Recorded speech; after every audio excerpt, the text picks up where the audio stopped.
أدم الصلاة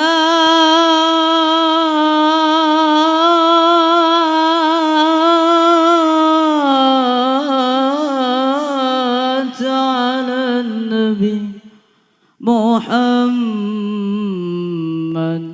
Udah persiapan wudhu dari rumah, kemudian pergi ke Masjid Quba, imma masyian wa imma rakiban, kadang jalan kaki, kadang naik kendaraan, ya unta ya kuda. Untuk apa? Rasulullah tabarrukan dengan turunnya ayat la masjidun ussisa 'alat taqwa. Maka sholat 2 rakaat di Masjid Quba dapat pahala seperti ibadah umroh. Kalau sholat 4 rakaat di Masjid Quba, ya kayak ibadah umroh 2 kali. Yang ikhlas hadir di majelis ini sampai nanti acara selesai, saya doakan mudah-mudahan bisa ke sana. Ke sana itu tangan saya kemana? Itu kulon. Bener berarti. Adik iki hujan turun jadi termasuk sa'ah mustajabahnya doa. Mudah-mudahan diijabah oleh Allah. Semuanya dimudahkan untuk menjalankan umroh. Saya akhir-akhir ini nggak berani mendoakan jamaah untuk haji, nggak berani. Karena sekarang haji berat. Ada syarat yang paling berat, bukan duit, tapi syarat haji terberat sekarang itu as-sabru bil antri. Ya. Sabar antrinya itu loh sekarang. Wong antriannya udah 40 tahun.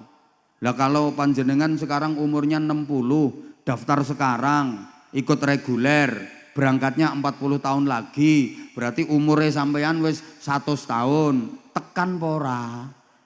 Wong ketoke ana sing kurang 2 minggu. Wonge lemu pokoknya. Sing lemu langsung mereng. Dipikir kalau udah mereng dadi langsing, ya ndak, lemu ya panggah lemu. Kenapa ya orang lemu itu kalau selfie atau foto bareng nggak berani no tengah. Mesti manggone pinggir karena bisa mereng. Neng tengah yo jebablah ngebeki lawang. Allahumma sholli ala Muhammad. Masuk ke jantung kota, Rasulullah juga bangun masjid, nyari tempat yang strategis untuk bangun masjid yang sekarang kita kenal dengan Masjid Nabawi. Para jamaah, orang itu kalau ke Masjid Nabawi yang paling dicari-cari adalah raudhah. Mana raudhahnya? Kapan ke raudhahnya? Dan sekarang untuk bisa ke raudhah nggak mudah, harus pakai tasreh, surat izin dari muassasah. Kalau nggak dapat tasreh, nggak bisa ke raudhah. Gini ya ceritanya. Masih sabar? Oke, boleh saya sambil duduk? Nyuwun izin nggih para sesepuh, para kiai, pengurus yayasan semuanya, Pak Kapolsek, mohon izin semuanya saya duduk. Karena kalau berdiri terus ya keju. Gini, selesai membangun Masjid Nabawi, nggak keluar doa istimewa. Tapi setelah Rasulullah menentukan tempat dengan sabdanya, ma baina baiti wa mimbari raudhatun min riyadil jannah. Tempat antara rumahku sampai dengan mimbarku adalah taman di antara taman-taman surga. Kenapa yang disebut raudhah hanya tempat itu? Kok bukan seluruh bangunan masjid disebut raudhah? Nanti saya sampaikan kapan-kapan. Selesai menentukan raudhah, Nabi berdoa dengan doa istimewa yang diamini oleh sahabat-sahabat utama, bahkan diamini oleh seluruh malaikat. Doanya, Allahumma ja'al bil Madinah di'afai ma ja'alta bi Makkah minal barakah. Mohon maaf ya, saya agak banyak dalil karena ini lagi rame-ramenya penceramah harus punya sertifikat. Jadi kalau nggak dapat sertifikat nggak boleh ceramah, artinya nggak bisa ngaji. Tuh. Jadi sekarang ceramah itu Masya Allah harus ekstra hati-hati. Karena banyak dicari-cari sama netizen-netizen yang maha benar dengan segala firman-Nya. Udah nggak usah mancing-mancing perkara. Itu mancing-mancing masalah. Ayo. Doanya Rasulullah, ya Allah, jadikanlah Madinah ini barokahnya 2 kali lipat dibanding Makkah. Yang doa Rasulullah pasti diijabah. Maka meskipun Makkah itu ada Ka'bahnya, barokahnya lebih besar Madinah. Bagi Bapak Ibu yang udah pernah haji atau umrah, insya Allah bisa merasakan di Makkah itu nikmat, nyaman, damai. Tapi di Madinah jauh lebih nikmat, jauh lebih damai, jauh lebih nyaman. Betul? Alah gaya murung tau merono jawab betul. Loh memang iya. Suasana lho ning Mekah niku wis seneng banget, nikmat, indah, tentrem, bahagia, apalagi di Madinah. Lho kula piyambak niku Bapak Ibu, lek empun ten ngene Madinah niku rasa-rasane uga arep mulih. Wis kepingine tinggal ning kono selamanya. Nikmat wis ning kono ora mikir jadwal pengajian, ora mikir nukokne beras bocah-bocah.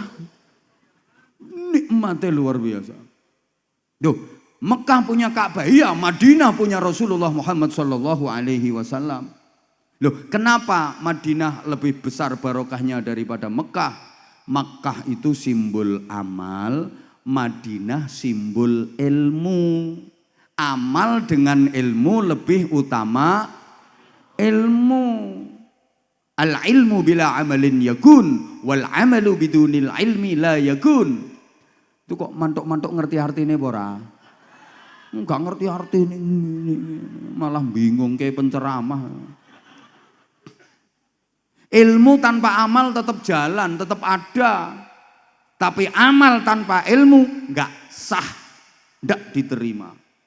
Makanya fadlul alim alal abid ka fadlil qamari lailatal badri ala sairil kawakib. Kapok bene kei dalil ae dianggap ra iso ngaji kok. Halo? Maaf ya. Keutamaan orang berilmu dibanding ahli ibadah yang tidak berilmu itu seperti keutamaan rembulan di malam purnama dibanding bintang gemintang. Artinya ketika bulan purnama muncul maka semua bintang redup cahayanya. Betul? Mbah gak semangat tok. Dilanjut apa enggak ini? Makanya punya ilmu itu penting. Orang berilmu dengan orang tidak berilmu itu beda. Qul hal yastawil ladzina ya'lamuna wal ladzina la ya'lamun. Tidak sama orang pinter dengan orang bodoh. Sekarang jangan bilang goblok.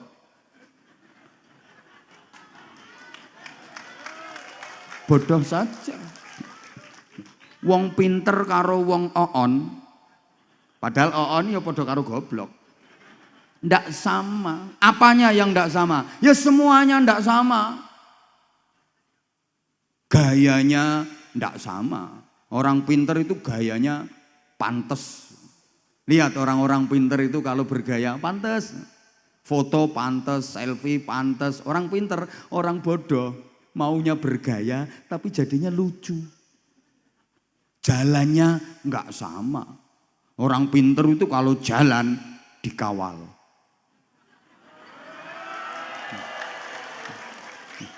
Enggak ada orang pinter kok jalan sendirian. Bupati, gubernur, menteri, orang-orang pinter. Kapolsek aja jalan dikawal sama anak buahnya. Padahal kapolsek itu jabatan apa? Pangkat cuma seret aja. Ijen dan ndak mungkin berani wong komandannya dia teman saya. Macem-macem catat NRP-nya selesai karirnya. Itu. Halo. Coba perhatikan, orang-orang pinter itu kalau jalan mesti dikawal. Nggak ada orang pinter jalan sendirian. Udah dikawal, nanti dipersilahkan duduknya di tempat yang enak, nyaman. Ono jajane, ono buai, minumnya botol. Tuh, lah nek orang bodoh, siapa yang mau ngawal? Ya jalan sendiri, keluyur, ndoprok kodanan kemulan plastik. Nah ini namanya goblok bangga. Nang viral ke ora apa-apa. Halo. Lu beda memang. Ngono. Omongannya juga ndak sama. Orang pinter itu omongannya didengerin banyak orang.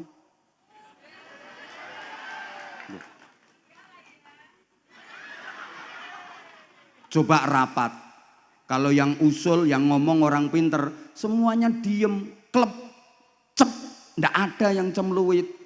Yang ngomong orang pinter, coba orang bodoh, belum sampai ngomong, baru mau usul angkat tangan, ditarik sama temennya, ndak usah diangkat tanganmu, harap ngopo, dah diem, nggak usah usul, diem pokoknya mangan, madang.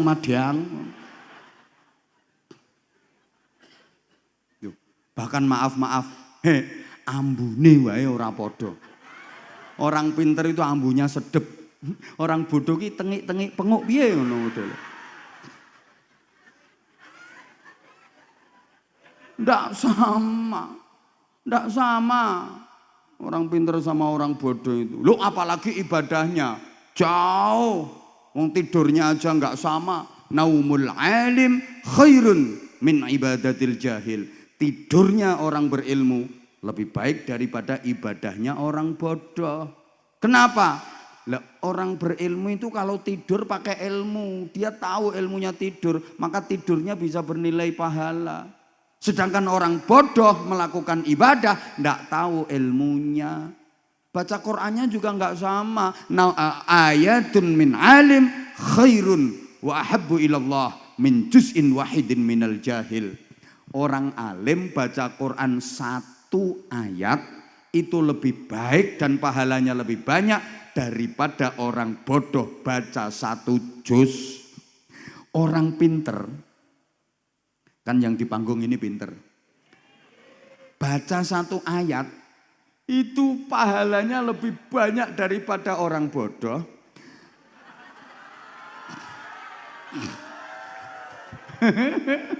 Nang viral ke, baca 1 juz. Nah jadi kalau orang pinter misalnya baca 5 ayat, lah podo karo wong bodoh maca 5 juz. Masya Allah. Kenapa kok begitu? Karena orang berilmu, orang pinter itu kalau baca Quran angen-angen sak maknane. Lah kalau orang bodoh kan angen-angen sak mangane. Beda. Kalau enggak percaya ya. Saya ini nggak pinter, maaf saya nggak pinter, nggak layak. Makanya kalau dipanggil kiai udah nggak cocok blas, belum standar saya. Saya nggak pernah mau dipanggil kiai, apalagi sama anak-anak saya. Nggak ada, anak-anak yang ikut saya di pondok itu nggak ada yang manggil saya kiai, Pak Yai, nggak ada. Karena memang saya belum kiai dan bukan standarnya kiai, nggak pantas blas. Saya adalah bapaknya mereka. Makanya saya lebih suka dipanggil Abah aja. Nah sekarang kok Abah Anza. Nah, Anza itu kan singkatan Anwar Zahid gitu loh. Nah, kebetulan singkatannya kan keren gitu loh. Anza Anwar Zahid. Kalau nama lengkapnya kan Ahmad Anwar Zahid. Mau dibaca lengkap, mau dipanggil lengkap Abah Ahmad Anwar Zahid kesuwen. Kelamaan yuk lebih akrab Abah Anza. Anak-anak saya semua manggil saya Abah. Saya sih sebenarnya pengen dipanggil Papa. Cuma tak angen-angen, tak pikir-pikir wong saya ini hitam pesek kok dipanggil papa, ndak cocok lah. Mau ayah kok udah terlalu umum, pak yo kendesonen, ya wis abah umum. Kalau kiai enggak blas, bukan. Nah, saya yang enggak pinter aja. Sama tak kasih tahu ya. Kemarin bulan Rabiul Awal, bulan Maulid, itu saya ceramah itu ya Jawa Timur, Jawa Tengah, Jawa Barat, DKI, Banten sampai Sumatera, Kalimantan. Itu saya kemana-mana cuma bawa satu ayat tok. Laqad kana lakum fi rasulillahi uswatun hasanah. Satu ayat tok. Hasilnya Masya Allah. Padahal cuma satu ayat. Ayo sampean baca Quran 5 juz di musola. Paling hasilnya ya tahu goreng, pisang goreng, tempe goreng, mendoan. 5 juz itu. Aku cuma seayat. Ayo. Duh, ya orang pinter sama orang bodoh itu enggak sama. Segala sesuatunya enggak sama. Lah, piye maksudnya? Ya udah dengerin, udah. Sekarang kenapa hanya tempat itu yang disebut raudhah? Yang luasnya kurang lebih 28 kali 16 meter. Panjang 28, lebar 16 meter. Kurang lebih, saya sendiri nggak pernah ngukur. Ya kira-kira. Kok nggak seluruh bangunan Masjid Nabawi disebut raudhah, taman surga? Kok hanya itu antara rumah sampai mimbarnya Nabi yang disebut raudhah? Sebab di tempat itulah Rasulullah mengajar dan mendidik sahabat-sahabatnya yang adalah murid-muridnya yang berarti santri-santrinya. Berarti di tempat itu Rasulullah membangun lembaga pendidikan. Allahumma sholli ala Muhammad. Namanya raudhah. Untuk tempat ngaji. Rasulullah ngajar sahabat-sahabatnya, murid-muridnya di raudhah itu. Dan menurut penelitian hadis, malaikat Jibril datang menjumpai Rasulullah menyampaikan wahyu lebih sering ke raudhah dibanding ke masjidnya. Tanyakan ke ahli-ahli hadis. Aku kan udah ngomong, aku bukan kiai. Aku hanya cerita-cerita tok. Ya jangan tanya ke saya. Pokoknya infonya ngono. Ya infonya begitu. Malaikat Jibril menemui Rasulullah menyampaikan wahyu. Itu kalau nggak keliru ya kurang lebihnya. Ke raudhahnya udah 177 kali. Sementara di masjidnya ada 70 sekian kali. Entah 74 nah berapa kali. Aku lupa pokoknya. Pokoknya akeh nang raudhahe lah wis ngono ae. Timbangane engko diteliti malah salah kabeh. Loh berarti di raudhah itu Rasulullah membangun lembaga pendidikan, membangun pesantren. Nabi membangun pondok pesantren di situ. Dan santrinya Rasulullah banyak. Ada santri muridnya Rasulullah yang berasal dari Jerman. Namanya Suhaib Ar-Rumi. Dari Jerman mondok ke Rasulullah. Ada yang dari Persia, Iran. Namanya Salman Al-Farisi. Kan sahabat itu ada yang la minal muhajirin wala minal ansor. Bukan sahabat muhajirin, bukan sahabat ansor. Itu tinggalnya di teras-teras masjid. Biasa disebut ashabus suffah. Sahabat yang menghuni teras-teras masjid. Ketuanya Abdurrahman bin Sakhr alias Abu Hurairah. Itu kepala pondok pesantren zaman Rasulullah. Ada santri yang berasal dari Afrika. Namanya Bilal bin Robah. Mondok ke tempatnya Rasulullah. Makanya sampai sekarang pondok pesantren serius, pondok beneran itu santrinya dari banyak daerah. Coba perhatikan pondok-pondok yang serius, yang pondok beneran. Kayak pondok Lirboyo, pondok Ploso, pondok Langitan, pondok Sarang. Santrinya mesti dari berbagai daerah. Itu pondok serius. Nah kalau santrinya masih ngutek 2 RT, 3 RT itu agak pondok pesantren. Rodok-rodok. Kiai kalau kiai serius, kiai sungguhan, santrinya mesti berbagai daerah. Perhatikan loh kiai-kiai alim, kiai-kiai sepuh, itu santrinya mesti dari berbagai daerah. Nah kalau punya santri masih 2 RT, jangan ngaku dulu kiai, jangan. Yuk rondok kiai. Halo? Ya Allah, diterusnya apa ora iki? Nah, ini denger ya. Istrinya Rasulullah yang diajak ngasuh pesantren itu Sayyidah Aisyah. Loh, istrinya Rasulullah banyak. Tapi yang diajak ngasuh pesantren, terjun di dunia pendidikan, itu Sayyidah Aisyah.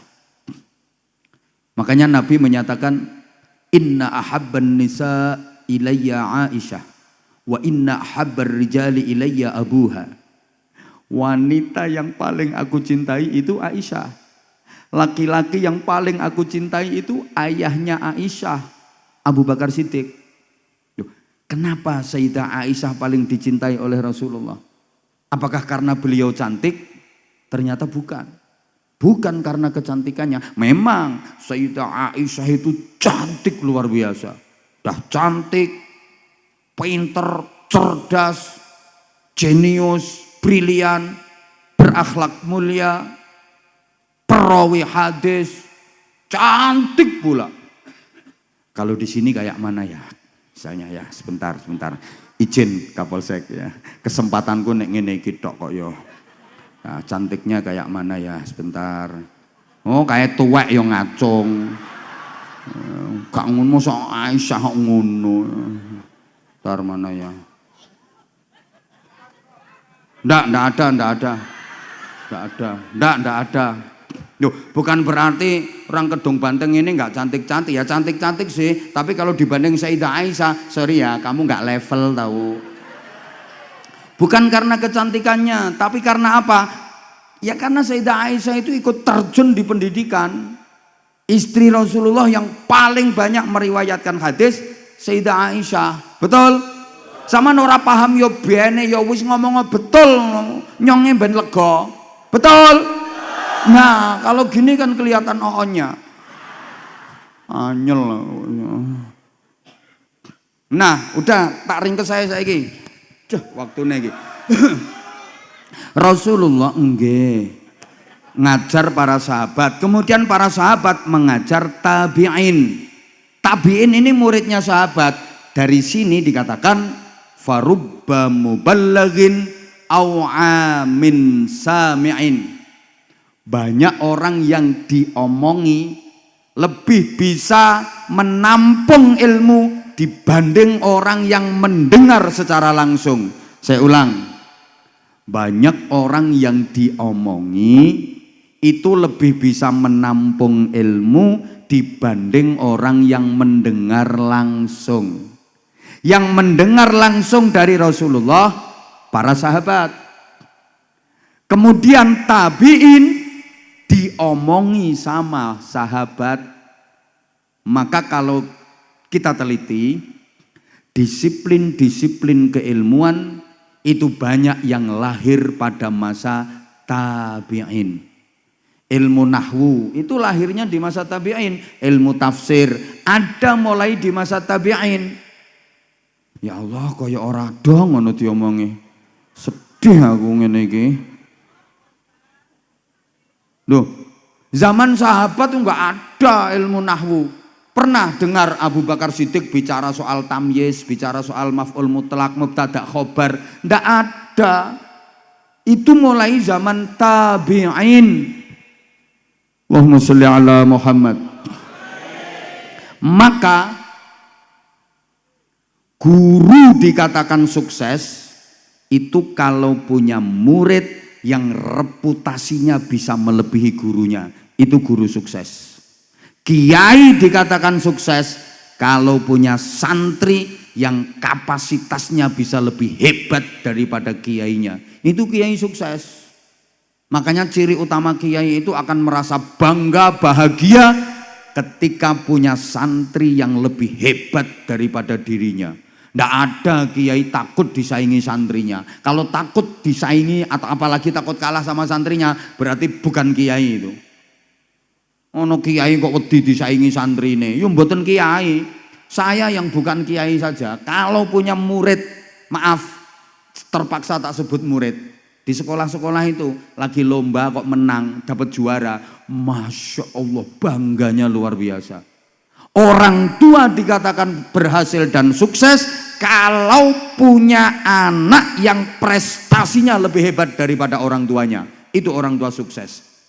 Contoh wes, bapaknya Pak Kapolsek. Ini saya katakan sukses beliau. Sukses.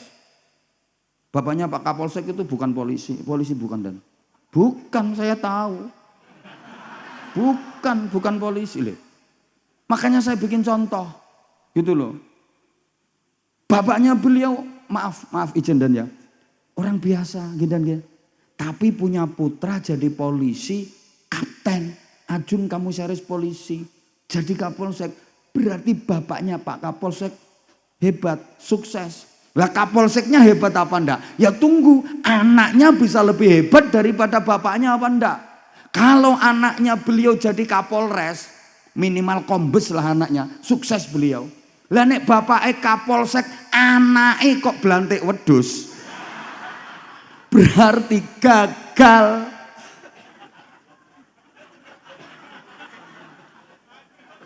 Loh, Kapolsek ini disebut sukses kalau punya anak yang jabatannya lebih tinggi daripada papanya. Baru sukses. Kadang kan di rumahnya pora tuh ini. Lu orang tuh, makanya setiap orang tua pasti punya cita-cita punya anak lebih hebat daripada orang tuanya. Betul? Sejelek-jelek orang tua pengen anaknya baik. Betul? Nah, sing jawab betul ini memang orang tua jelek. Maling kok jelek-jeleknya orang. Nggak ada punya cita-cita anaknya jadi maling. Masa ada maling kok ngudang punya anak laki-laki. Nah, pokoknya perjuangannya bapak jangan sampai putus nak. Kamu nanti yang melanjutkan perjuangan bapak. Nggak ada itu. Punya anak masih bayi yo. Nah, nanti jangan kayak bapak nak ya. Bapak ini orang bejat. Kamu nanti harus ke pesantren ya nak. Biar bisa kayak Abah Hanza itu loh nak. Itu enak itu nak. Pegang mic sambil ngoceh 1 jam aja udah kelihatan itu nak. Oh, no.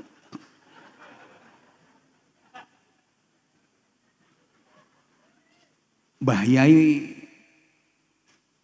Musleh, beliau orang sukses. Karena murid-murid beliau, santri-santri beliau bisa terus melanjutkan perjuangan beliau. Yayasan Al-Hidayah udah nyebar di mana-mana. Lah ini namanya orang sukses. Gitu loh. Moga-moga faham, moga-moga faham. Kemudian astagfirullahaladzim. Ya udah terus turun sampai ke Indonesia. Wes kesuwen kok. Islam masuk ke Indonesia dibawa oleh para aulia, para wali, diteruskan oleh para ulama, para kiai sampai hari ini. Datangnya Islam ke Indonesia kurang lebih abad ke-14 pasca runtuhnya kerajaan Majapahit. Jadi dibanding negara-negara lain, masuknya Islam ke Indonesia itu agak telat. Ini secara pergerakan ya, secara organisasi. Kalau secara person, secara individu, abad ke-10 sudah, tapi secara pergerakan Islam masuk ke Indonesia itu abad ke-14, 1400, pokoknya tahun 1400-an. Halo? Telat lah dibanding negara-negara lain. Padahal Islam udah merambah Afrika, bahkan Eropa, itu akhir abad ke-6, awal abad ke-7. Tapi di Indonesia baru abad ke-14, telat.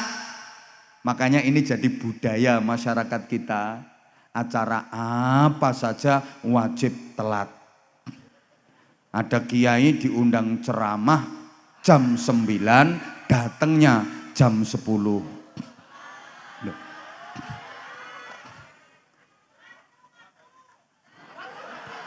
Kok ngaku-ngaku? Lah kan aku udah ngomong. Karena masuknya Islam ke Indonesia itu telat, maka jadi budaya masyarakat kita, acara apapun wajib. Semakin telat semakin Indonesia. Kalau nggak telat bukan Indonesia. Makanya kita pakai waktunya WIB, waktu insya Allah berubah.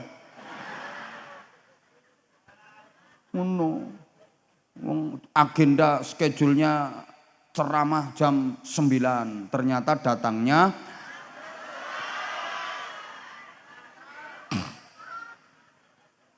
berarti Indonesia banget. Loh, apalagi orang NU, undangan Baksul Masail itu jam 8 pagi, prakteknya habis asar. Jadi semakin telat semakin NU. Nah maaf ya, telat itu identik dengan lambat dan ketinggalan.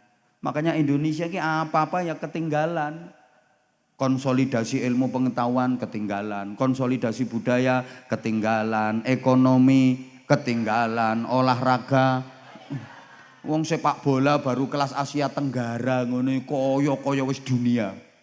Padahal baru kelas Asia Tenggara gegere ra karo-karuan. Ya apa-apa ketinggalan, teknologi ketinggalan. Padahal harusnya kita itu juara loh. Kita ini mayoritas beragama Islam. Sementara sumber segala ilmu pengetahuan Al-Quran. Al-Quran yang punya umat Islam. Kita ini terbesar kedua loh Islam di dunia. Dulu pertama, peringkat pertama. Sekarang disalib sama Pakistan. Jadi negara dengan jumlah penduduk paling banyak di dunia ini pertama Pakistan. Kita sekarang peringkat 2. Dulu kita peringkat pertama. Tapi harusnya kita yang mayoritas ilmu itu semua sumbernya dari Al-Quran. Yang punya Quran umat Islam, Indonesia umat Islamnya besar, harusnya Indonesia juara. Maka dalam Quran disebutkan kuntum khaira ummatin, kalian adalah umat terbaik di antara semua umat. Harusnya kita terbaik, tapi kenyataan bidang teknologi aja kita jauh ketinggalan. Apa-apa impor, apa-apa impor, apa-apa impor. Mana yang produk Indonesia? Ya karena kadang-kadang kita itu nggak bangga dengan produk sendiri. Yang baik-baik malah dikatakan miliknya negara luar. Kacang sing enak ya kacang Cina. Padahal tandurannya wong Kedung Banteng. Tapi kenapa disebut kacang Cina? Nongko sing larang nongko londo. Wong tandurane no kene kok diarani nongko londo. Ayo jambu sing larang jambu Bangkok.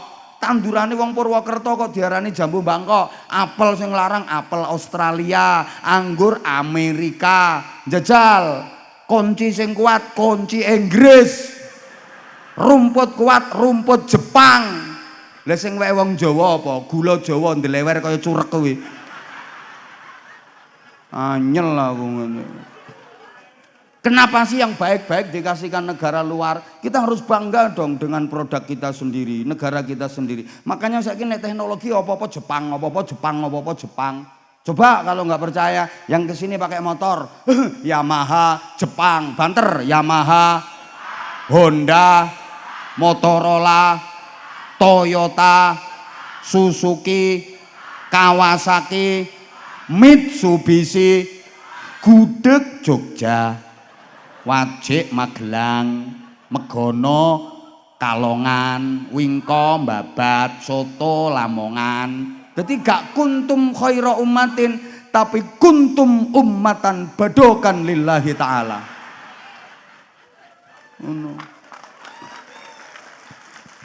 Makanya sampai ada istilah fi kulli makan, makan. Di setiap tempat mangan. Pokoknya soal badokan ini juara.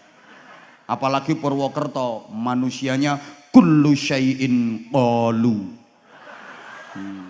Wa idza pedok pisang goreng qalu. Wa idza ketemu sate qalu. Wa idza ketemu rawon qalu. Garis miring celutak. Anyel lah. Lah terus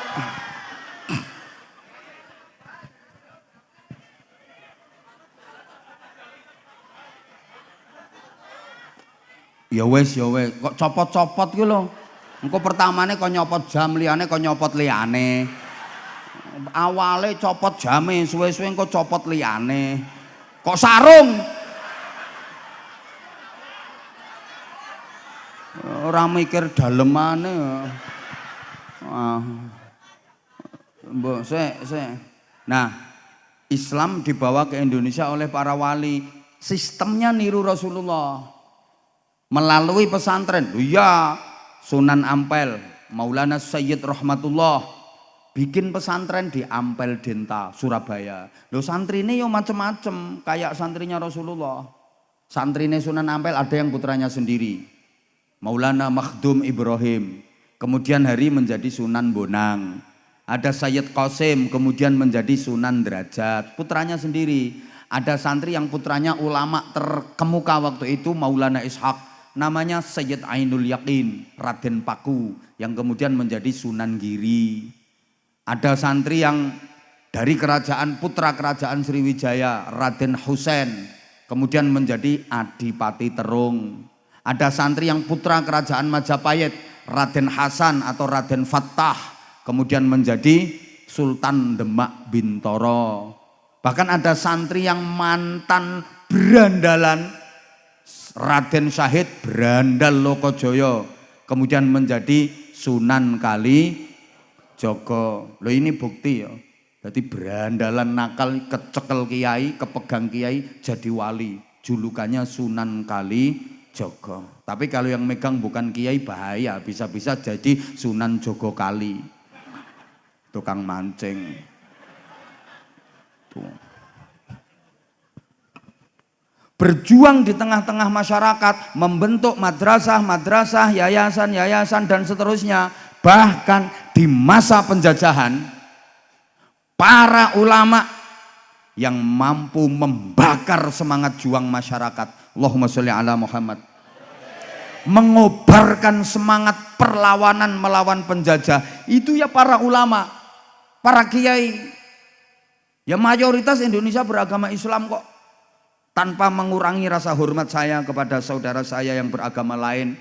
Yang beragama lain juga punya peran melawan penjajahan, punya peran untuk merintis republik ini. Tapi mayoritas Indonesia ini kan umat Islam, betul? Betul? Loh, kenapa kok kiai yang bisa mengobarkan semangat?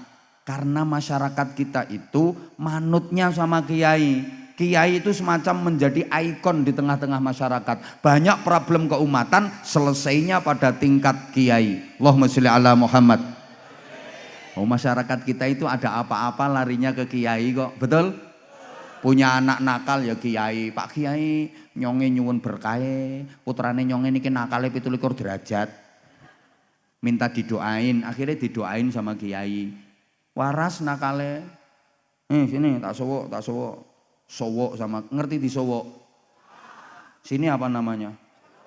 Sama suwok ya. Nah, di suwok sama kiai waras nakale. Gitu. Semua ke kiai kok masyarakat kita ini. Halo? Ya Allah. Punya istri udah hamil tua 11 bulan kok belum lahiran. Ke kiai. Pak Kiai, istri saya sudah 11 bulan mengandung tidak lahir-lahir Pak Kiai. Mohon doanya, ambil air segelas. Sebol ke, ini minum sebagian siramkan ke perutnya istrimu. Enggak lama ya, brol, lahir. Itu suwuk pendobolan gitu. Loh kiai harus bisa.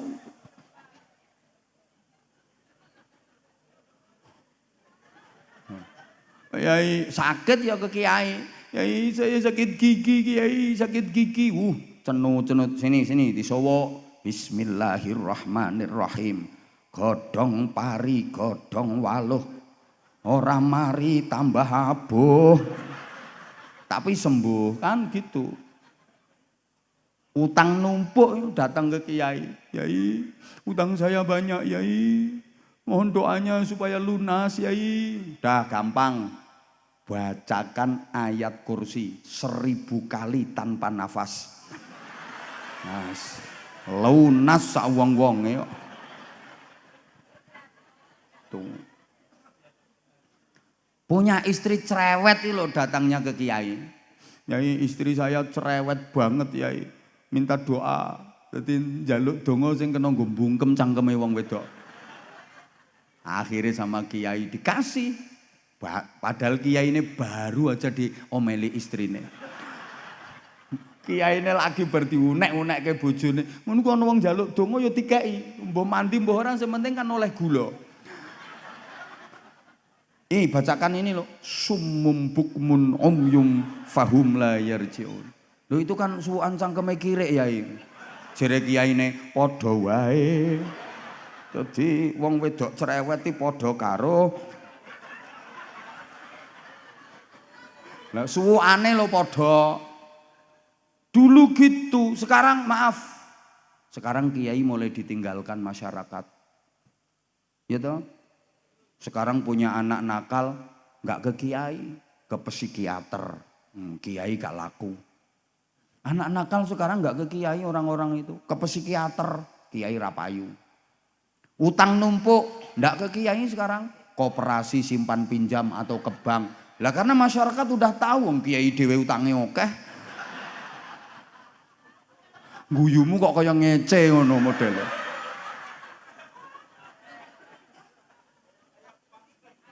Kok ya pas derene. Wong pancene iya kok. Kiai sekarang udah mulai ditinggalkan, sakit apa-apa enggak ke kiai, ke dokter. Punya istri udah hamil tua enggak lahir-lahir, enggak ke kiai sekarang. Dokter spesialis kandungan. Itu dokter spesialis kandungan itu biasanya di depan prakteknya itu ada plakat. Itu dokter siapa, terus SPOG, spesialis ogok-ogok itu. Lo kan SPOG dan kan itu kan spesialis ogok-ogok itu. Ya mbuh kaya pas singkatannya. Kiai mulai ora payu, mulai ditinggalkan, maka jangan salahkan kalau ada kiai jadi tim sukses. Timbang nganggur. Ya mbuh sapa? Ya soalnya wis ora dikanggokne masyarakat. Maka ya kiai jadi tim sukses pasangan tertentu. Jadi tim suksesnya calon bupati. Nah itu kan ya kan. Yo kiai cerdas itu malahan. Masyarakat wis gak butuh kiai ngono. Ora kanggo yo ngono. Wong dulu ya Allah ya Karim. Waktu Covid kan 2 tahun lebih. Saya itu sepi.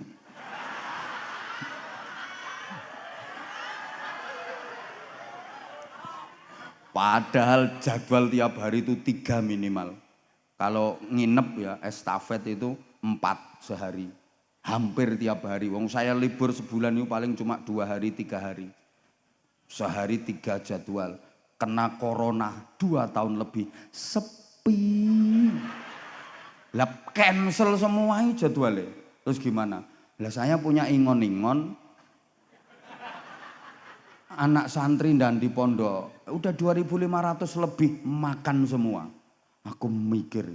Iki nek ra nek pemasukan. Ya piye ki mangane bocah-bocah. Aku hampir ndukun. Wes pokoke donga-donga tak asah meneh, tak ungkal meneh. Rambut tak gawake dan rambut dan. Kan dukun rambutnya kudu dawa dan.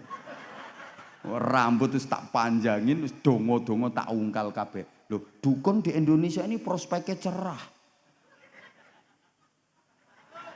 Wong Indonesia ini kan prinsipe kalah duit menang wirid. Kalah humuk menang suwuk. Kalah pangkat menang tirakat, kalah donya menang donga, kalah rupa menang dupa, kalah rupa-rupa bongko. Yo kalah kok rupa-rupa yo kenemenen kok, yo kudu ana unggul salah sijine kok. Ya Allah. Para kiai dulu yang mengobarkan semangat perlawanan melawan penjajah. Kenapa? Lah, pendidikan dulu itu di pesantren gitu loh. Sekolah dulu zaman penjajahan hanya ada sekolah miliknya Belanda. Yang boleh ikut sekolah khusus anak bangsawan, pribumi. Jadi orang pribumi yang boleh ikut sekolah hanya anak ningrat, anak bangsawan darah biru saja. Minimal anak wedana. Selain itu ndak boleh ikut sekolah punya Belanda itu. Yang boleh ikut khusus anak bangsawan, minimal anak wedono. Wedono itu jabatan di bawah bupati, di atas camat, membawai 45 kecamatan. Anake camat, anake kapolsek, ora entuk mlebu sekolah kono sik belum dianggap bangsawan. Kapolsek iki lho jabatan opo?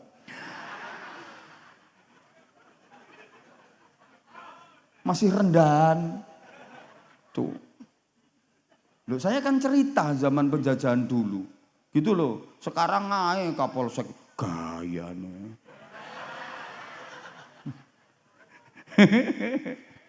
Duh. Lah yang lain larinya kemana pendidikannya? Wong ikut sekolah punya Belanda ndak boleh. Ya ke pesantren-pesantren itu larinya. Maka di pesantren itulah mereka ditempa. Termasuk ditanamkan jiwa patriotisme, nasionalisme. Itu makanya ingat nggak peristiwa 10 November yang akhirnya diperingati sebagai Hari Pahlawan. Loh, itu sebagai reaksi atas fatwa jihad Hadratus Syekh Kiai Haji Hasyim Asy'ari yang dicetuskan beliau difatwakan pada tanggal 22 Oktober 1945 yang alhamdulillah diapresiasi pemerintah sebagai Hari Santri Nasional. Pecah 10 November lawan tentara sekutu. Lho, sekutu itu dudu sing ning ndasmu kuwi. Kuwi meng kutu kuwi. Iki sekutu iki gabung ngapunten tak ndas-ndaske. Ngapunten nggih aku kan wis njaluk ngapunten. Sing ora trima ndang rene. Engko diumrohke engko. Kok sekutu itu kan gabungan dari tentara Belanda, Inggris, Prancis, Amerika. Lah kae para kiai dadi komandane, santri-santri dadi pasukane kae. Loh, bahkan siapa yang bisa membunuh pimpinan tentara sekutu namanya Jenderal Malabi itu. Santri itu, bukan polisi, bukan tentara. Ijen dan Ramil Kapolsek, ijen dan Ramile Singidan di belakang ngumpet ora ketok. Itu yang membunuh bukan tentara, bukan polisi, ijen. Oh, polisi belum ada, tentara belum ada waktu itu. BKR, TKR, kemudian jadi ABRI, terus TNI. Loh, belum ada waktu itu. Yang membunuh Jenderal Malabi, pimpinan tentara sekutu, santri itu. Loh, saya lihat sendiri saya pas nonton filmnya kuwi. Dadi lah aku yang orang menangi to ndan, gak teko film fakta sejarah kok.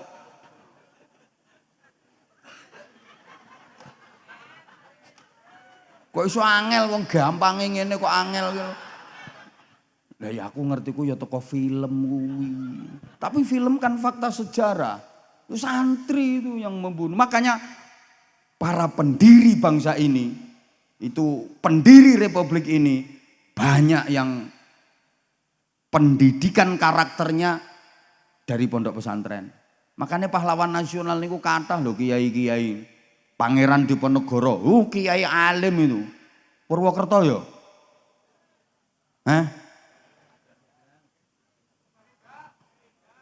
Ya sekitar kene iki pahlawan tok, Jenderal Sudirman, Pangeran Diponegoro. Oh, Pangeran Diponegoro niku alim alamah, hafal Quran, menguasai qiraah sab'ah. Nama beliau kan Abdul Hamid. Menguasai qiraah sab'ah. Makanya juban, pakai surban, naik kuda nyoncong keris. Fotone kuwi. Lho, lah iya. Sampeyan tahu ngerti fotone Pangeran Diponegoro nganggo helm. Ya kuwi Satria Baja Hitam kuwi. Kiai Mojo. Oh, kiai pengpengan itu pesantrennya besar. Kiai Teuku Umar, Kiai Imam Bonjol. Loh, Kiai Sultan Hasanuddin, Kiai Tengku Umar, sak bunyaine kuwi, bunyai Cut Nyadin, bunyai Cut Mutiah. Kuwi wis ora usah mbok terusne tekan Cut Keke, Cut Meriska, Cut Tari. Wis ora ngomongno kuwi. Le. Makanya pantes loh nek diperingati ono Hari Santri Nasional, pantes. Ada yang nanya, kenapa bukan Hari Kiai? Kok hari santri? Lah kalau santri kan lebih umum. Gitu loh. Maksudnya kalau kiai pasti berjiwa santri, pernah nyantri. Meskipun sudah jadi kiai tetap santri. Tapi kalau santri belum tentu bisa jadi kiai.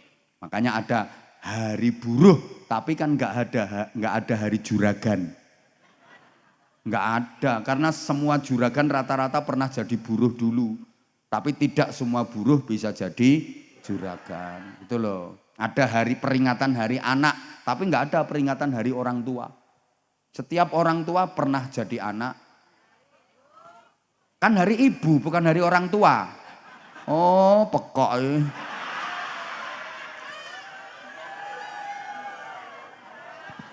Lah aku ora ngomong hari orang tua toh. Yang ada peringatan hari ibu gitu loh. Engko sik to iki urung tekan kok ngeyel ae.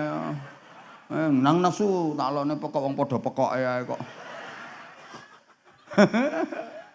Ngapunten. Le iki padahal penceramah iki ra enek sing wani ngomong sing on pekok ngene soalé riskan.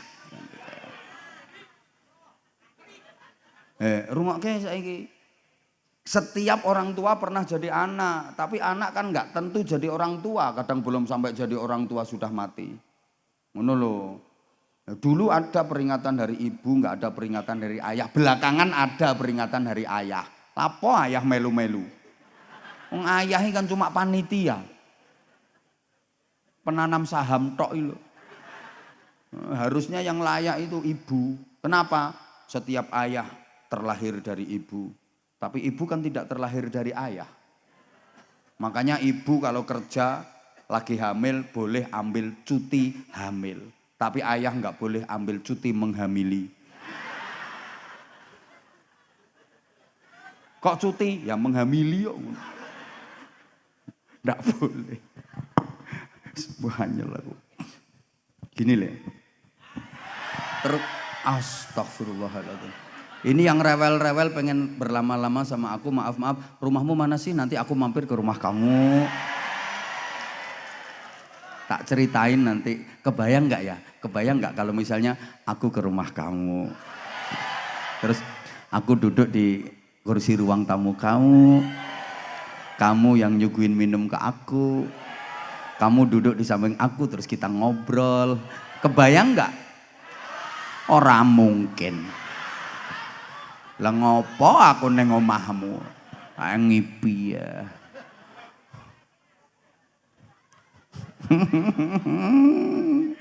Ya Allah.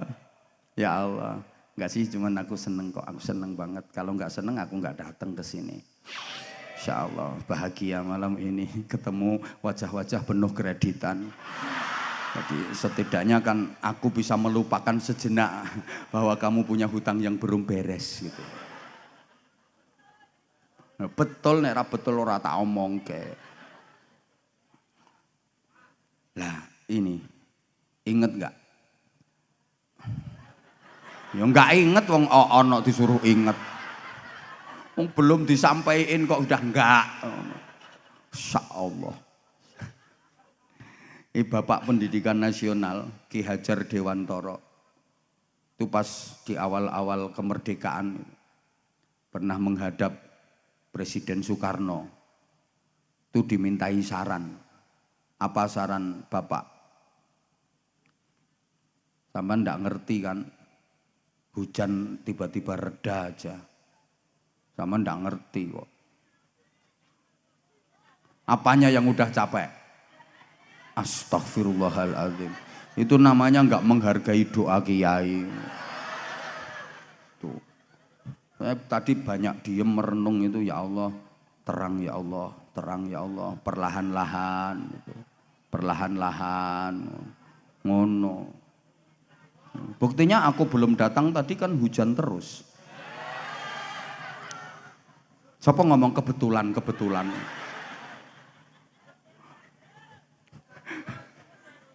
Ya Allah, tapi yang udah kadung pakai jas plastik resek ya udah dipakai terus saya. Kaya tape.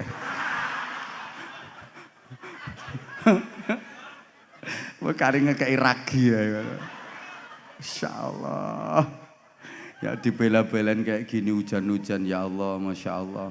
Semangatnya. Insya Allah. I love you semuanya. Love you ya Allah. Padahal aku tuh udah ceramah lama, riwa-riwi di medsos. Tak pikir jamaahnya udah pada bosen sama aku. Ya apalagi sekarang banyak bermunculan penceramah-penceramah baru. Ya aku sempat khawatir kamu tuh berpaling ke lain hati. Nggak nyangka ternyata kamu masih tetap setia sama aku. Kayaknya aku makin sayang sama kamu. I love you semuanya, love you.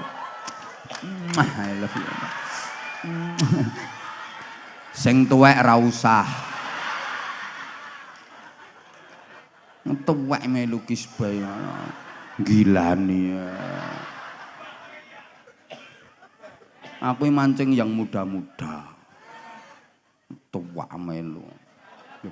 Ketika Bapak Pendidikan Nasional Ki Hajar Dewantara itu dimintai saran Presiden Soekarno untuk masa depan Indonesia, untuk generasi bangsa.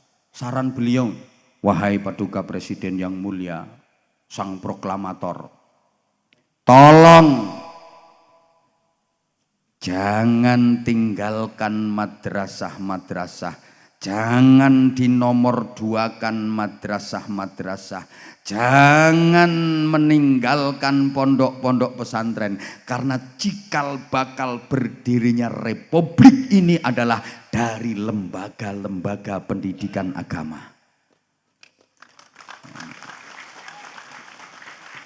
Makanya kalau ada pejabat kok ndak baik hubungannya dengan kiai, dengan pondok-pondok pesantren, biasanya kualat. Misalnya ada Kapolsek, diundang di acara haulnya kiai, kok Kapolseknya nggak datang tanpa ada uzur, mesti kena masalah. Untung malam ini datang.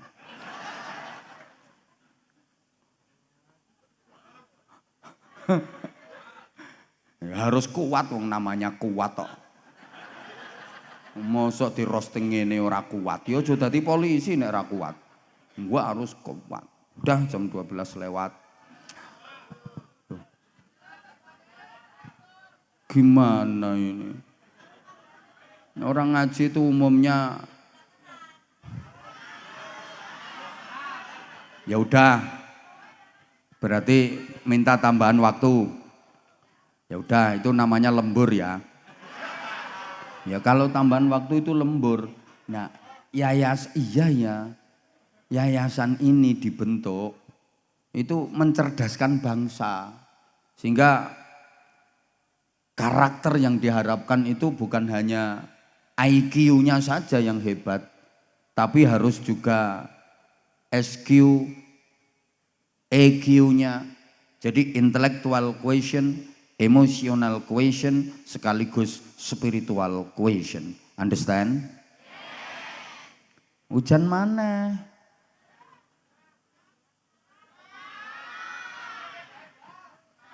Gara-gara kamu tuh nggak percaya sama aku. Halo? Ya Allah, gak direken ngono ngajak lanjut kok.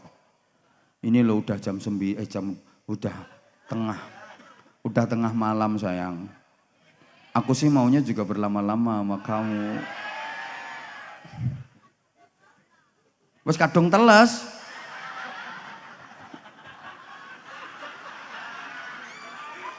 Emang kamu habis ngapain kok sampai teles-teles? Tapi nggak sama aku kan?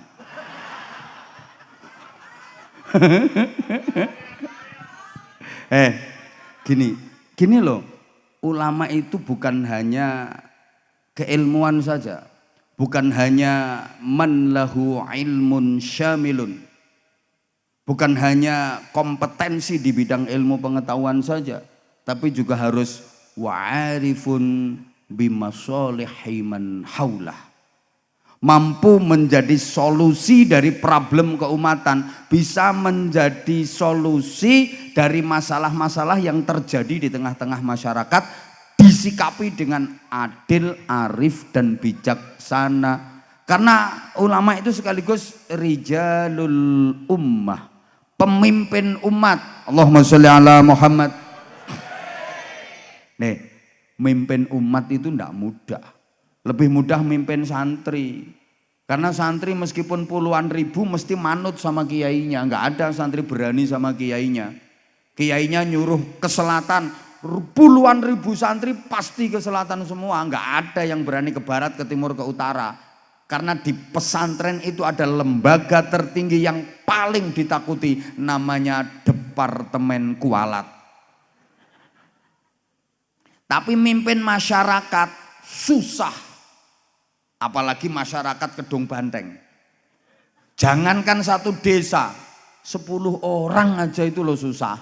Ngomongi orang Kedung Banteng 10 orang, itu lo nggak mau nurut semua. Misalnya mau pilihan bupati ya, terus 10 orang ini dibilangin sama kiai, nanti pilihan bupati milih calon yang ini ya. Ini 10 orang yang diomongi, yang 7 itu malah ngomong kiainya, maaf yai, saya sudah dapat duit dari calon yang itu. Makanya ulama itu harus punya jiwa, kalau dalam bahasa tembang lerilir karyanya Sunan Kalijogo itu cah angon. Itu kan ada syairnya kan, bocah angon, bocah penek no. Lah wes engko lek diterusne tanganmu mesti melok ngamen ngene. Wong sekarang sholawatan itu bukan lesanya yang gerak malah. Apa maneh wedok manggone ngarep ora dikondisikno dodone iso ndul. Kaya gembol kucing anakan. Ya boleh sih gerakan-gerakan mengikuti irama saking syahdunya boleh, tapi ya sewajarnya. Kadang ono sing nyunjek. Apa karepe? Ya jangan salahkan kalau dicibir banyak orang, gayamu ngono kok. Loh, saya seneng sholawatan, seneng banget. Orang nggak seneng sholawatan ya dudu wong Islam. Tapi kan gayanya kadang-kadang ada yang ndak pas gitu loh. Pengajian ya podo.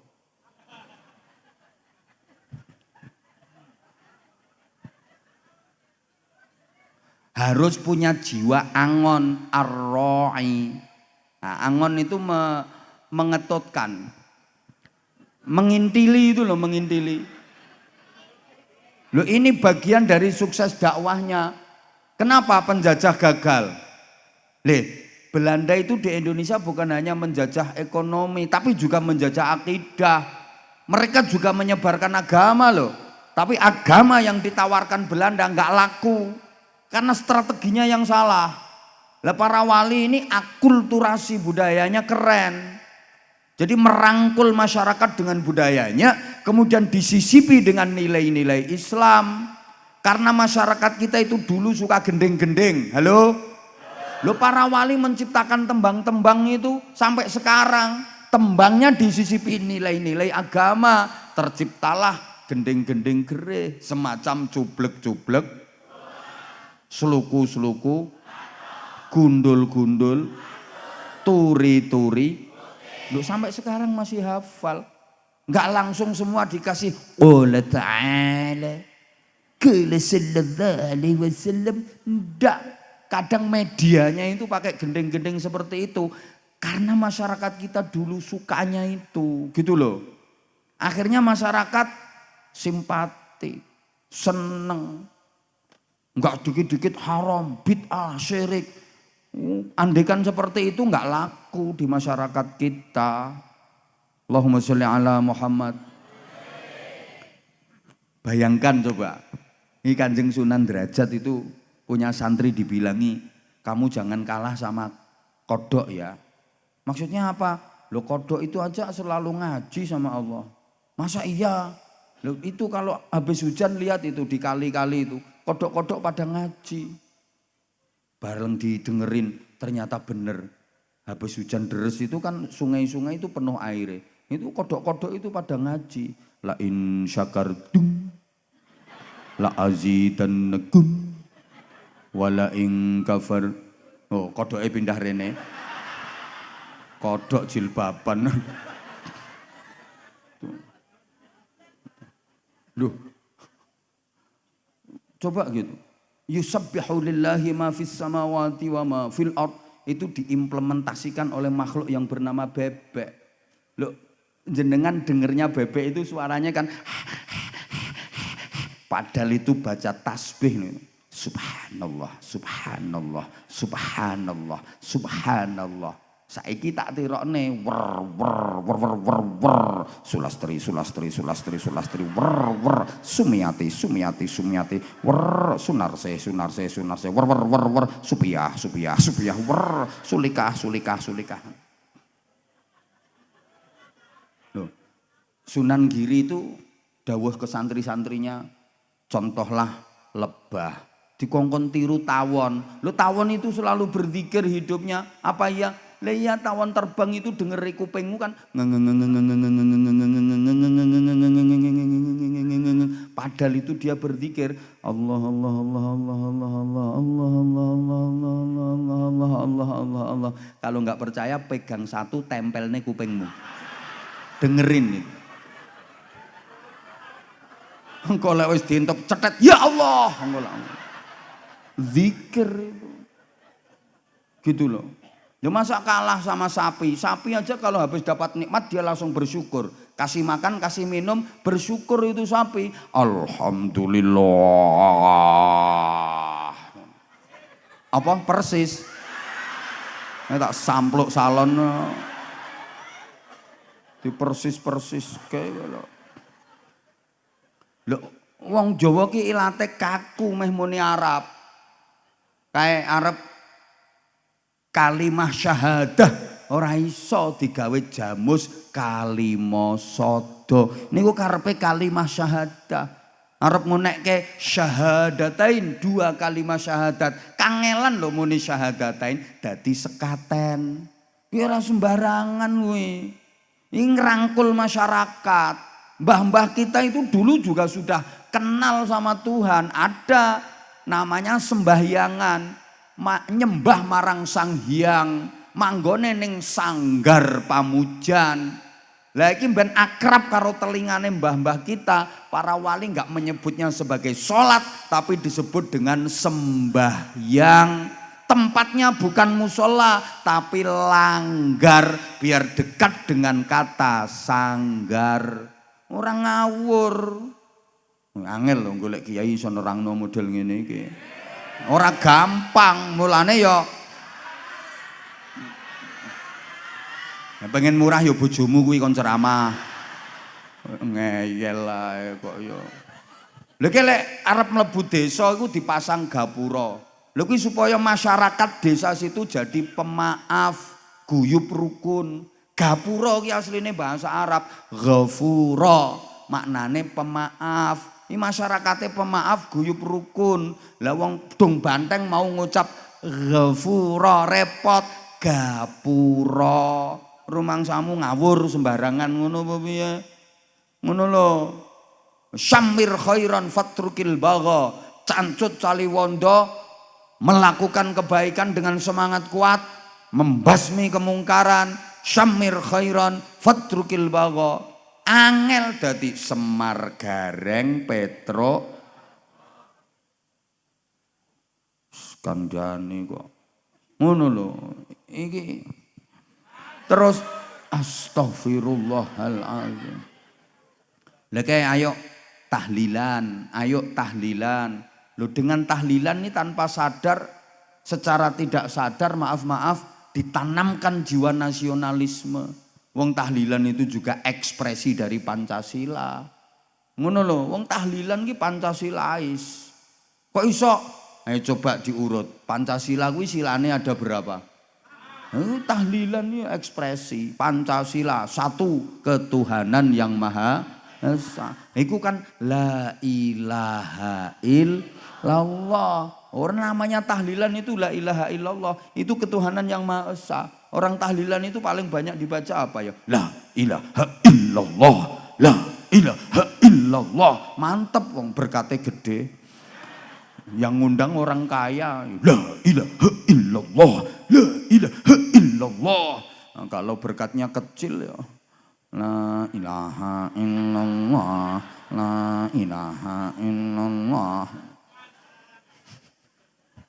Kadang-kadang aku gergeten, kadang ada ya entah untuk kiai entah itu ustadz, kalau diundang tahlilan yang ngundang orang kaya berkatnya gede, tawasulnya lama, ila hadratil summa ila hadratil al-fatihah.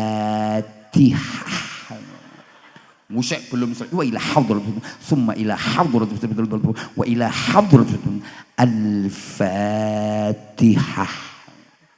Bareng sing ngundang wong melarat Patekah.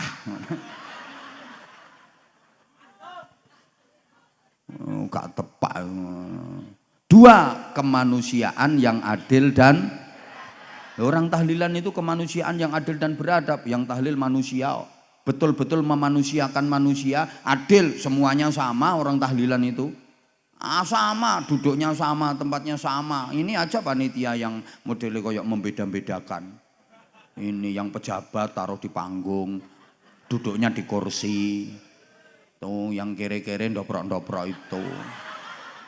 Tuh. Tapi tenang, ini hanya tampilan dunia.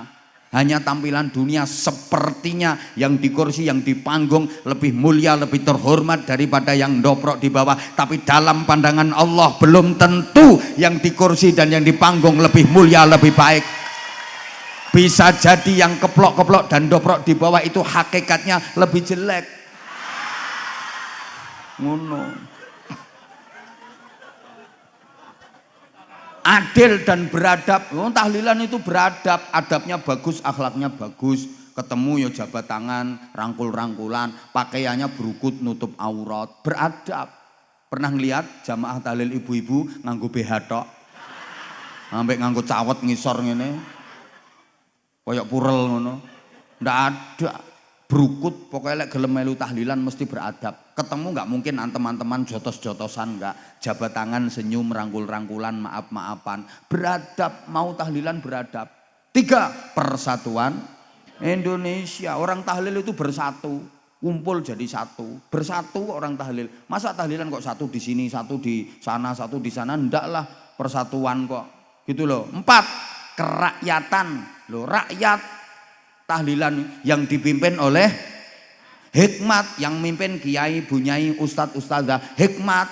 Ndak ada bandar togel, bandar ekstasi, mimpin tahlil itu ndak ada. Yang mimpin itu hikmat, kebijaksanaan dalam permusyawaratan. Tempat musyawarah loh tahlil itu. Kalau ada problem, ada masalah di tengah-tengah masyarakat, selesai dengan musyawarah dalam jamaah tahlil. Perwakilan satu keluarga, kalau ada undangan tahlil 1000 hari kematian, perwakilan 1 orang saja yang berangkat. Jangan berangkat semua, bangkrut yang ngundang. Itu loh perwakilan kok. 5, keadilan berkat bagi seluruh rakyat yang diundang. Itu nasionalis. Wes enggak sido rampung iku. Dah.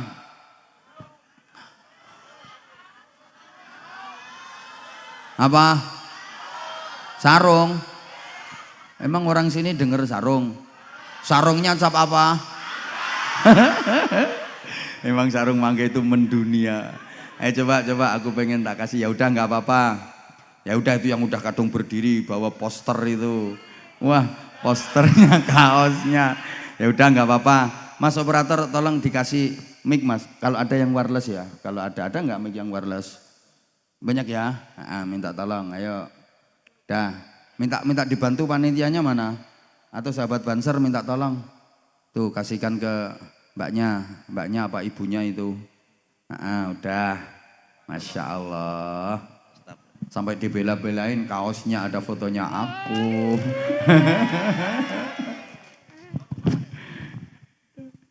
Assalamualaikum warahmatullahi wabarakatuh. Waalaikumsalam warahmatullahi wabarakatuh. Namanya Ibu? Mbak Tuti. Oh Mbak Tuti. Oke. Alamatnya mana? Alamatnya Desa Dukuwalu, Kecamatan Kembaran, Kecamatan sebelah timur Kabupaten Banyumas. Ikut Kabupaten Banyumas apa ikut Purwokerto? Kabupaten Banyumas.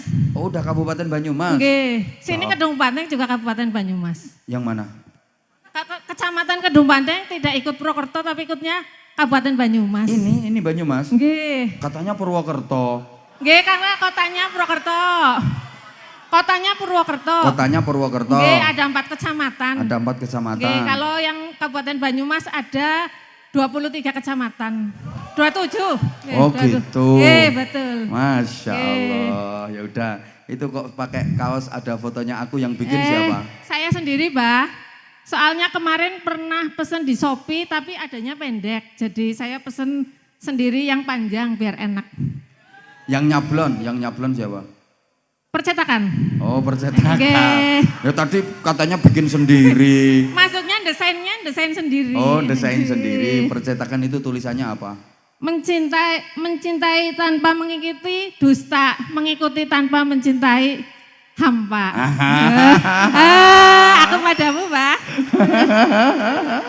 Kul huwailik kesuwen. Kayaknya udah lama ya mengikuti ceramah-ceramahnya aku. Alhamdulillah tadi saya juga sudah absen yang Abah di Purbalingga di Ansa Channel. Sudah absen di live chatnya. Oh, ikut live-nya tadi. Di setiap hari, Bah.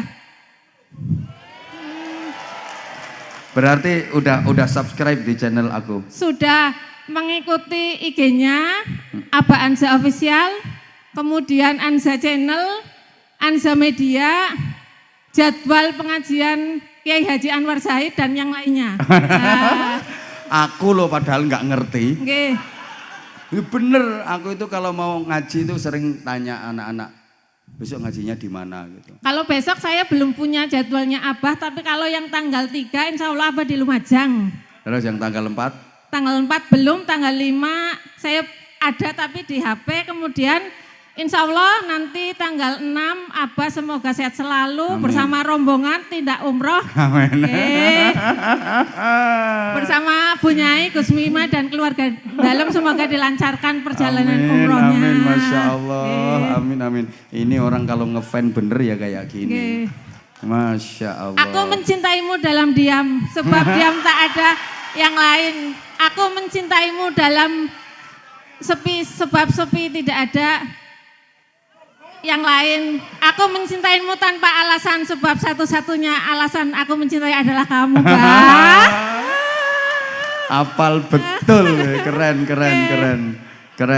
Masya Allah. Top.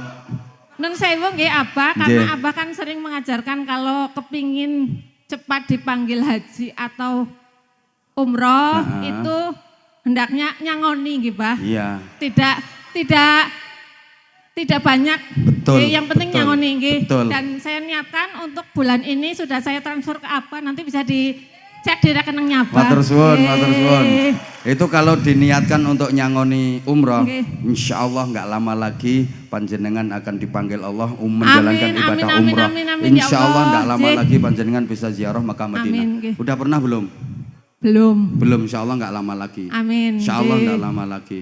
Insya Allah juga setiap bulan saya TF ke Abah, konfirmasinya lewat Ustadz Nur Wahyu. Masya Allah, matur suwun. Sami-sami. Itu perlu diklarifikasi bukan ke saya tapi ke anak-anak. Cuma rekeningnya kan atas nama Ahmad Anwar Zahid. Oh itu yang rekening itu. Jih. Berarti sekarang dirubah ke yang rekening atas nama pondok aja. Nanti minta ke teman-teman. Ada ya. sudah yang ya, BNI. Tapi yang atas nama saya juga untuk pondok itu. Lah ya maksud saya biar saya kan tidak pernah sekolah di pondok. Katanya ngendikane Abah kan siapa saja yang ikut melestarikan, membangun pondok dan sebagainya akan mendapatkan pahalanya. Saya hanya ingin seperti itu aja, Bah. Benar. Seperti itu.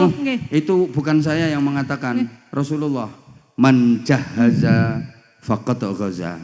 Siapa yang ikut membekali persiapan, memberi bekal persiapan bagi orang yang akan pergi berjihad berperang, walaupun dia nggak ikut perang, dapat pahala sama dengan pahalanya yang berperang. Dalam bahasa Jawa gini, sopo wonge nyangoni wong sing budal perang, Walaupun ora melu perang entuk ganjaran padha karo ganjarane sing perang. Sapa wonge nyangoni kiai? Krungu apa ora ki Kapolsek iki? Lho ndak sama, jenengan ikut berkontribusi di dalam perjuangan Yayasan Al Hidayah. Ya walaupun jenengan nggak ikut ngajar di Al Hidayah, ya kalau memang itu betul-betul manfaatnya untuk murid, untuk peserta didiknya, untuk masyarakat, ya berarti jenengan menjadi bagian dari keluarga Al Hidayah. Gitu loh. Gaji guru walaupun nggak ikut mulang, itu dapat pahalanya kayak yang mulang, kayak gurunya. Itu memang iya kok. Makasih Ibu, makasih. Tambah. Amin, insya Allah. Amin, insya Allah. Insya Allah jenengan segera bisa ziarah Makkah Madinah. Amin. Top. Amin. Ya Allah, begitu kok langsung berdiri. Emang belum pernah ketemu saya secara langsung. Baru kali ini, tetapi kalau di Anza Channel setiap hari minimal 2 kali saya mengikuti. Masya Allah. Ibu kok sempet di tengah-tengah kesibukan, emang nggak punya kesibukan kok ngikuti terus? Ya punya, Bah. Saya kerja dan kebetulan juga besok berangkat pagi jam 7, tetapi tidak apa-apa. Ya karena demi Abah, saya rela apapun. Padahal besok pagi jam 7 udah kerja loh itu. Nggak apa-apa, Bah. Putranya berapa? Saya belum, Bah. Oh belum, Masya Allah belum Mbak ya. Ya, mudah-mudahan segera. Amin. Kamu pengen, ya udah, ayo. Ini lokasian, ini pengen. Dah, ayo salam dulu. Assalamualaikum warahmatullahi wabarakatuh. Waalaikumsalam warahmatullahi wabarakatuh. Namanya? Abdul Somad. Abdul Somad, asal dari? Jawa Barat. Jawa Barat? Nggih. Kok jauh? Jawa Baratnya mana? Sukabumi. Sukabumi. Berarti bahasa sehari-hari pakai bahasa Sunda. Di sini? Bukan, ya kalau di sini? Kalau di sini ya bahasa Jawa. Oh bahasa Jawa. Karena udah lama mondok sih. Oh lama mondok. Mondoknya di? Al-Ittihad, pondok Abah Latif. Al-Ittihad di pondoknya Abah Latif. Udah berapa tahun? Berarti 2,5. Oh 2,5. Yeah. Sekolah formalnya? Iya sama. MTS Al-Ittihad. Kelas berapa sekarang? Kelas 3. Kelas 3. Di sekolah formalnya ada diajarkan kitab-kitab kuning. Kalau dulu enggak, kalau sekarang dicampur jadi ngajinya di sekolah. Ngajinya di sekolah. Yeah. Nah itu yang saya maksudkan, di sekolah formalnya diajarkan kitab-kitab kuning. Betul.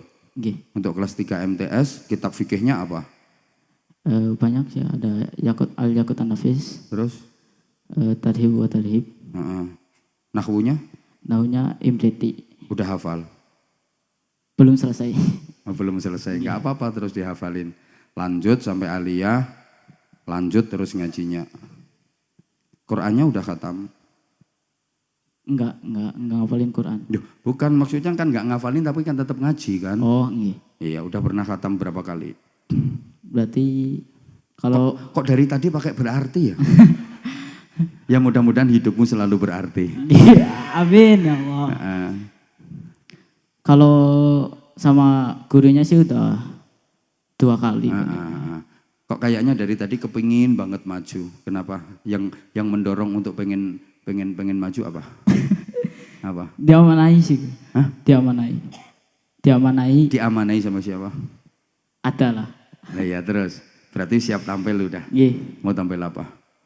Suluk mawon lah sing suluk. enak. Nggih. Ya jangan pakai mawon. Kalau suluk ya suluk. Emang ngerasa suaranya bagus ya? Enggak sih, mau coba-coba aja. Oh mau coba-coba. Tapi banyak kok yang awalnya coba-coba, tapi begitu tampil terus diekspos ternyata keren. Dan alhamdulillah jadinya viral, terus banyak yang suka. Aku pengennya kayak gitu. Kenapa?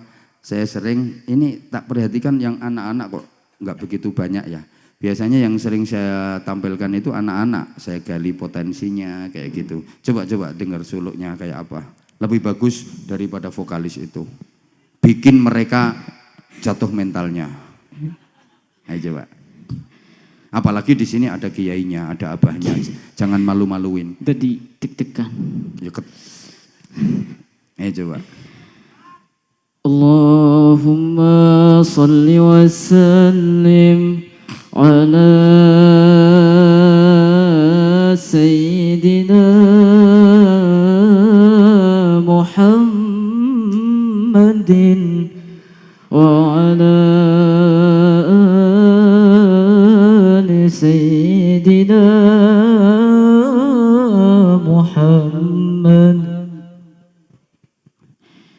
أدمي الصلاة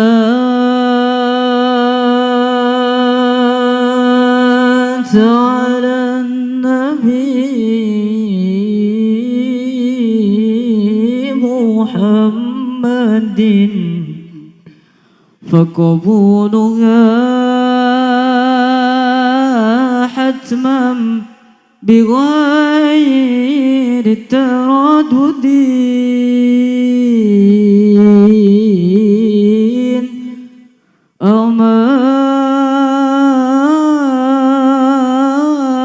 أعمالنا بين القبول وردها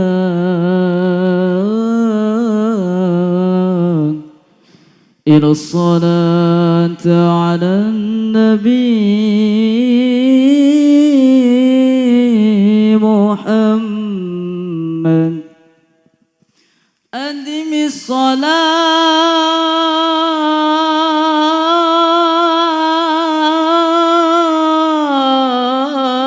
الصلاة على النبي محمد فقبولها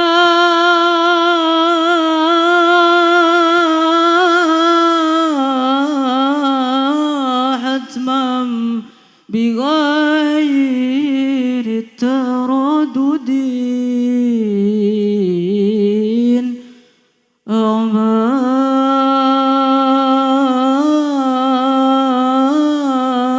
أعمالنا بين القبول وردها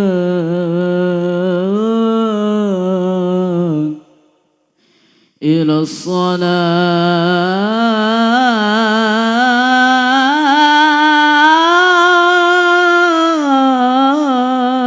على النبي محمد